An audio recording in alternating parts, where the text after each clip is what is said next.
Баршаңызға қайырлы күн достар. Бүгін термомиксте жасалатын жұмсақ әрі дәмді вафлидің рецептісімен бөлісемін. Ол үшін керекті құралдарды описаниеге жазып қалдырамын. Ең әуелі бабочкамызды орнатамыз. Оның үстіне сармайымызды саламыз, қантымызды саламыз. Қақпағын жауып, 20 секунд скорость 3-ке қоямыз. Болған соң жұмыртқамызды салып, оны да 2 минут скорость 3,5-ға қойып аламыз. Дайын болғасын бабочкамызды алып тастаймыз.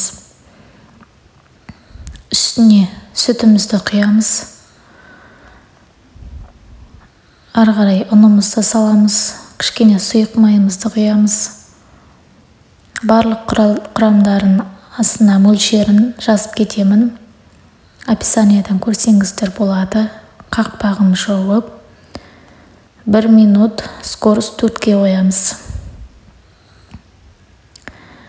Дайын болғасын арнайы вафли пісіретін вафленицамызды қыздырып алып, үстіне құйып шығамыз, құйып пісіріп аламыз. Егер видеоны соңына дейін көрген болсаңыздар, лайк басып қолдау көрсетіп кетіңіздер. Ас болсын.